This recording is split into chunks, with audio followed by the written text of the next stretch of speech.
assustador, né? Então, ficou mantida a decisão de que não tomaremos medidas restritivas quanto à circulação, quanto a horários das pessoas, não haverá lockdown, não haverá toque de recolher, né?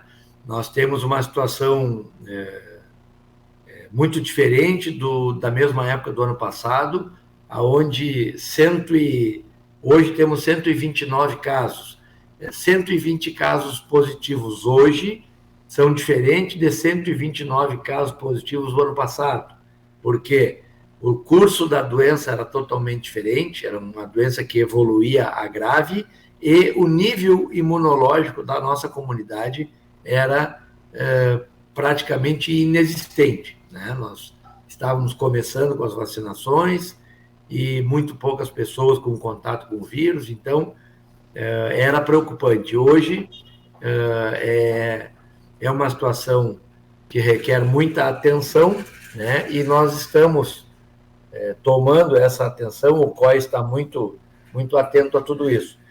Pautando o carnaval, e eu ainda peço às pessoas, na dúvida entre fazer ou não fazer carnaval, se puderem não fazer, melhor. Mas em não fazendo carnaval em Tupãseretã, irem para a praia fazer o seu carnaval na praia, façam em Tupãseretã. Então, aqueles blocos que estão optando, já temos informação de alguns blocos que estão optando por cancelar o seu carnaval, e os seus integrantes irem para a praia, é muito pior. É muito pior. Esse grande fluxo de pessoas na praia, nós já temos N situações que demonstram que isso é o grande causador dos novos picos no nosso município. E não só no município, na região e no próprio estado, e eu diria que mundo afora, esses momentos assim de confraternização e aglomeração, não só na praia, mas principalmente na praia, são os grandes responsáveis pelos picos. Nós tivemos aqui um dia, logo no início, com 29 casos, praticamente todos eles vindo da praia, né? Então, quem quer ir para a praia com a sua família, ficar, de certa forma, em ambientes exclusivos, aglomerados com a própria família, que aqui na cidade coabitam, isso não tem grandes repercussões. Aquele pessoal que vai para a praia para fazer festa, para se aglomerar com centenas, né, de pessoas diferentes, isso é um problema, e é um problema que eles trazem para o município. Então, esse é o meu recado aos blocos do carnaval.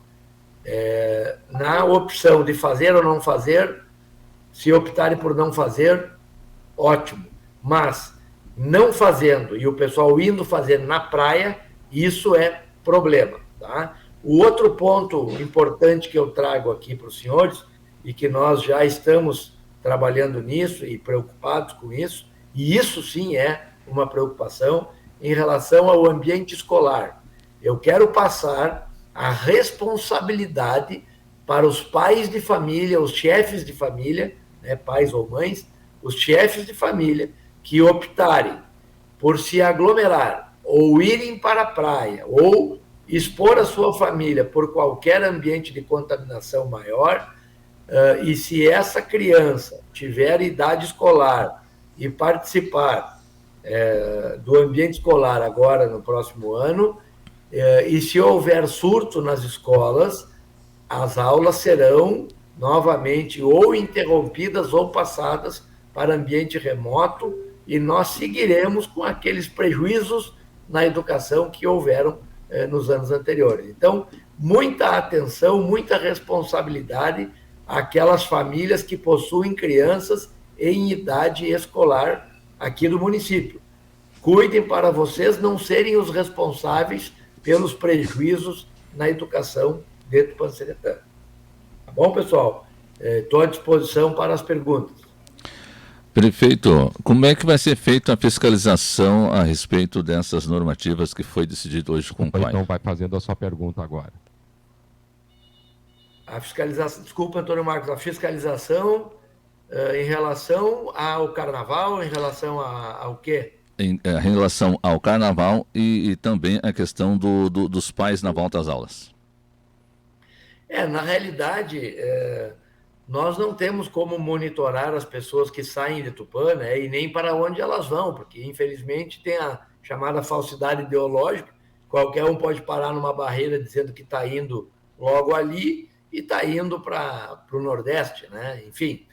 Mas em relação ao Carnaval, nós pedimos já, isso já está sincronizado com os coordenadores dos blocos, pedimos para que até o dia 15 de fevereiro eles entreguem a relação dos participantes dos seus blocos.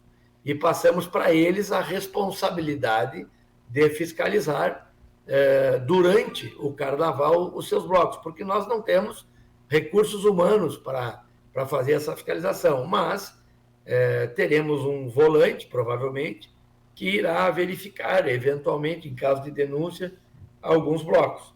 Sabemos que por essa incumbência de responsabilidade aos coordenadores, muitos estão optando por cancelarem os seus carnavais para tirarem das suas costas, digamos assim, ou por acharem que deva ser feito, né? Cancelando o carnaval dos seus blocos. É uma decisão unilateral, eles têm que resolver, nós acatamos essas decisões, mas aqueles que optarem por fazer o seu carnaval deverão apresentar essa relação até o dia 15 para que nós possamos verificar o nível vacinal dessas pessoas, né? É claro que pessoas não vacinadas, nós teremos que ver como que será feito a permissão dessas pessoas para o carnaval. Eu, particularmente, sou contra o passaporte vacinal, e é importante deixar isso claro, porque lembrem, quem conhece história, quem estuda história, o passaporte vacinal foi instaurado por Hitler, né? Num primeiro momento, criou o passaporte sanitário, não é vacinal, o passaporte sanitário, identificou os judeus e, num segundo momento, ele aniquilou os judeus aí em câmara de gás. Então, esse tipo de atitude que fira os direitos democráticos, os direitos constitucionais das pessoas, eu sou um pouco reticente. Obviamente, eu cumpro ordens de instâncias superiores, eu cumpro a legislação, eu trabalho sempre dentro da legislação vigente na época. Por enquanto, não existe a determinação de que nós tenhamos essa fiscalização exigindo a apresentação do passaporte sanitário. Então, nós, a princípio, não faremos isso, né? A respeito dos eventos particulares, prefeito, como é que vai ser a fiscalização, como é que vai ser esse cuidado aí com a municipalidade? Hoje o que está aprovado pelo governo do estado e pela Emicentro são eventos de até 8.000 pessoas, né? Com exigência de teste de imunidade, né? De teste de IgG, enfim, da tripulação, vamos dizer, das pessoas que trabalharão no evento, não dos que participarão como público, né? Isso é meio questionável tecnicamente, por que tu exige de uns e não exige dos outros? O argumento é de que os participantes eles teriam maior contato por estarem organizando, né, os organizadores, só que na prática não acontece, esse contato ele é generalizado, então eu acho, minha opinião pessoal, que não deveria haver essa diferenciação entre quem é tripulante e quem é passageiro, né? Todo mundo está no mesmo avião, né?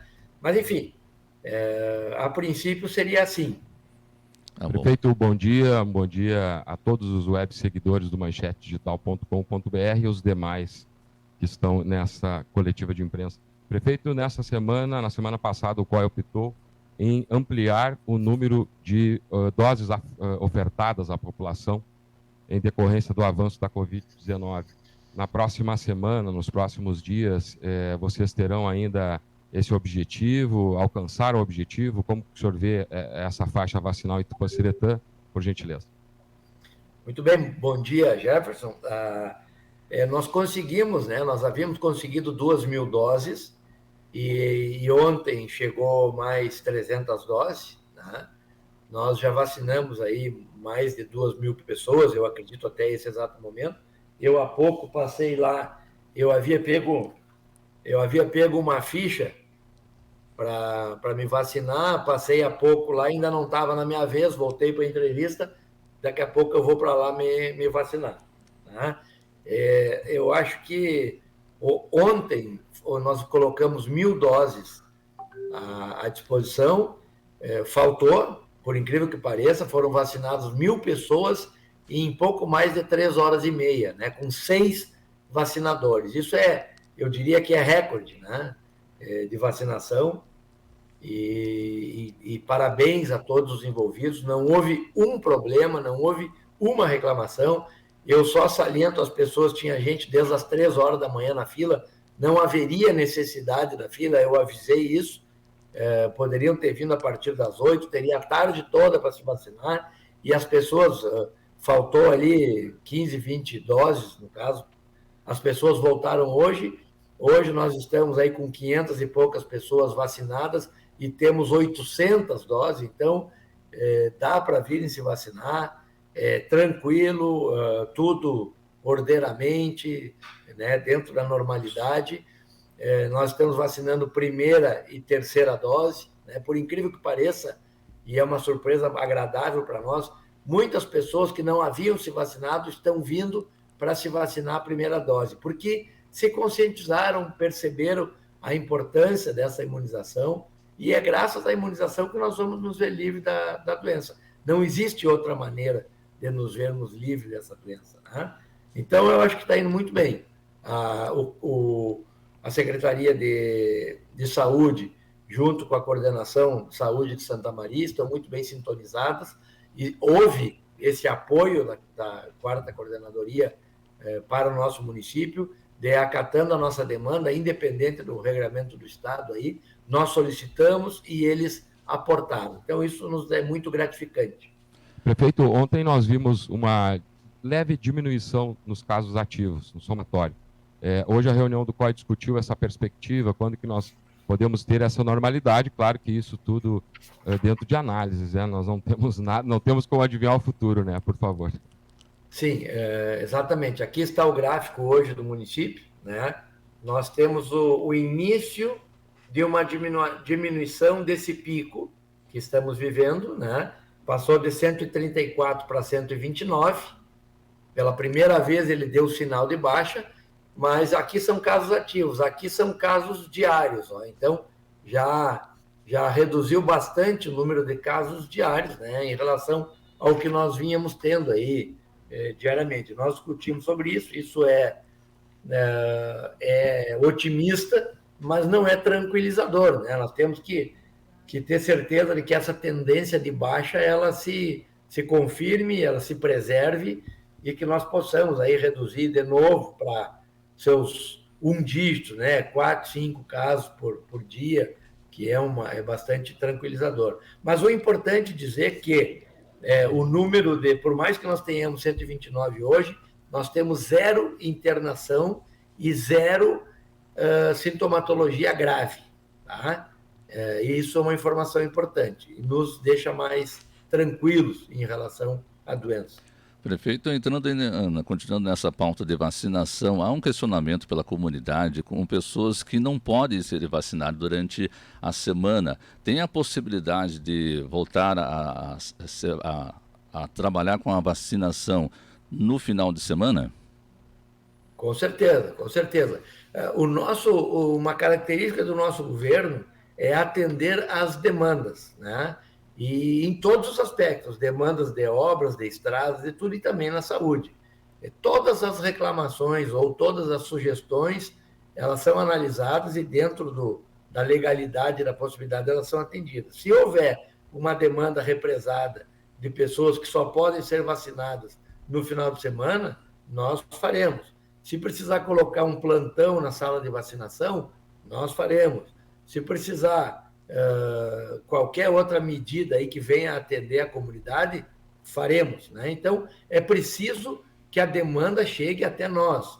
Eu insisto em dizer, nós não governamos por redes sociais. Nós governamos pelo nosso UNDOC e pela demanda que seja concreta, né? As pessoas com a sua solicitação devidamente identificada, nós atendemos dentro de 24 horas, a demanda está atendida. Já temos um percentual de quantos já foram vacinados em Tupã, a primeira, segunda e terceira dose, prefeito? Eu vou aguardar. O que acontece? Na vacinação, nós temos uma equipe, né, que formada de duplas. Uma anota, faz a contabilização dos dados e o cadastramento da aplicação da dose, e a outra efetivamente aplica. Né? Nós montamos ontem 6 duplas, então haviam 6 vacinadores e 6 cadastradores. Tudo isso de ontem está sendo processado hoje, né, por outras pessoas que estão lançando no sistema esses números. Esse sistema vão para um controle do Ministério da Saúde. O mesmo será feito com as vacinas de hoje e foi feito com as vacinas de quarta-feira. E assim que nós tenhamos a contabilização, né, a digitação, o lançamento desses dados, nós teremos essa informação concreta para passar. Né? Obrigado, prefeito. Prefeito, da minha parte aqui no Manchete Digital é isso, eu agradeço. Não sei se o Marcos tem mais alguma pergunta. Eu tenho uma pergunta aqui em relação à questão da volta às aulas, prefeito. Se vai, digamos, as turmas vão ser divididas, no sentido assim de uns numa semana e outros próxima semana, nas plataformas digitais. Exatamente, é bom nós insistirmos nessa pauta, porque eu tenho certeza que a partir de agora, 2 pautas que serão recorrentes será o Carnaval e o retorno às aulas. Né? Quanto ao Carnaval, nós seguiremos atentos, adotaremos as medidas necessárias nos tempos corretos.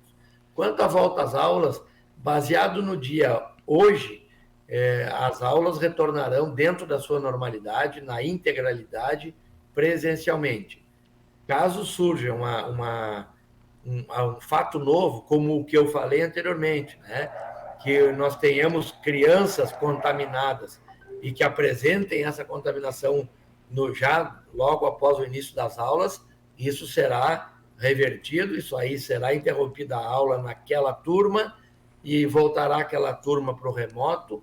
E se der um surto numa escola, será interrompida a escola. Nós adotaremos as medidas necessárias para evitarmos que haja uma difusão aí, uma contaminação entre as nossas crianças, né? Muito bem. Mais uma pergunta para nós encerrarmos aqui, prefeito. A questão do comércio. Tem reclamações digamos, de clientes que chegam nos estabelecimentos comerciais e vejo o atendente não estar com máscara. O que está sendo feito para a questão de fiscalização na parte do comércio? Existe o regramento, né, Antônio Marcos? A máscara, nós tentamos, e eu já falei isso anteriormente, eu tentei na M-Centro e fui responsabilizado, vamos dizer, como representante da M-Centro junto à secretaria responsabilizado não é o termo, fui incumbido, né, junto à Secretaria Estadual de Educação, levei o nosso ofício para a secretária Arita para acabar com a obrigatoriedade da máscara, porque eu particularmente entendo, e levei isso aos demais prefeitos, que em algumas situações ela não é mais obrigatória, não tem mais sentido, principalmente em ambientes externos, né? A máscara ela é mais eficiente no sentido de quem está contaminado não transmitir ao ambiente, mas ela não é tão eficiente em não pegar, não contrair a doença, né? Aquela pessoa que espirra, que tosse com máscara, a máscara evita que ela expila ou que ela elimine, né, o vírus ao ambiente, e aí esse vírus no ambiente possa ser inalado por outra pessoa. Então, a máscara é muito importante nesse sentido. A gente sabe que hoje as pessoas elas já têm mais responsabilidade e mais noção técnica da doença, de que quem está com uma rinite, quem está com um quadro sintomático, quem está espirrando, tossindo, use máscara e mantenha a distância das outras pessoas. E aquelas pessoas que não têm sintomatologia nenhuma, que querem não usar máscara, mantenha a distância das pessoas para que na própria fala acabe não transmitindo algum micro-organismo. Isso já dá para ser controlado pela comunidade. Claro que em ambientes internos de muita aglomeração, ela deve continuar sendo obrigatória, né? Em ambiente interno, sem aglomeração, também não seria obrigatória. Eu aqui no meu gabinete não uso máscara, né? Tu aí no teu estúdio não usa máscara. Então, depende, se tu tiver um monte de gente dentro do teu estúdio, tu vai botar máscara. Quer dizer, as pessoas têm esse discernimento. Isso não precisaria mais ter uma lei federal regendo sobre isso. Foi o que a Arita me falou. Quem regulamenta é uma lei federal. É o uso obrigatório de máscara em todo o território brasileiro. Eu sou contra, mas é a lei que tem, né? Tá certo. Obrigado, prefeito, pela disponibilidade de informações para a nossa comunidade. Aí, um bom trabalho, um bom final de semana para o senhor. Muito bem, um grande abraço, Antônio Marcos, um grande abraço, Jefferson. Só para encerrar o nosso posicionamento, dizer que saiu o protocolo, uma instrução normativa, né, número 41, que houve uma mudança no protocolo em relação às datas de isolamento, né? Algumas pessoas antes que tinham contato com pessoas contaminadas, pessoas sabidamente doentes, recebiam, por exemplo, um atestado de 14 dias para que essas pessoas ficassem em isolamento até que se diagnosticasse a doença. Isso acabou, não existe mais atestado para esse tipo de situação. E também, pessoas assintomáticas e com sintomas leves caiu para 5 dias, e pessoas com sintomas mais persistentes e graves, aí isolamento para 7 dias. Isso é determinado, obviamente, por uma avaliação, né, da equipe de saúde. Mas então, só para lembrar que os protocolos mudaram, diminuíram, mas a nossa equipe está preparada para elucidar e dar todas as informações no momento que buscarem o nosso SF4. Um bom dia a todos, um bom dia, comunidade. Nós estamos também, além da pandemia, enfrentando grave seca e pedimos a colaboração de todos aí e a compreensão de todos para que aguardem nós chegarmos para refazermos bebedouros e agirmos como necessário. Quem tiver problema, faça o seu cadastro junto à Defesa Civil aqui da Prefeitura, 3272-7522. Liguem para cá, se cadastrem junto à nossa coordenação de Defesa Civil, que nós iremos até o local para atuarmos da maneira necessária. Um bom dia a todos. Bom dia. Tivemos então a coletiva de imprensa com o prefeito Gustavo Werner Terra, que trouxe todas as informações a respeito aí da normativa sobre a reunião do COI em relação ao crescimento dos casos aqui em Tupanciretã. São 10 horas e 15 minutos, 10 e 15, o programa Variedade Tupã vai a mais um rápido intervalo, já retorna com a sequência das informações para você aqui na sua manhã, 97.1.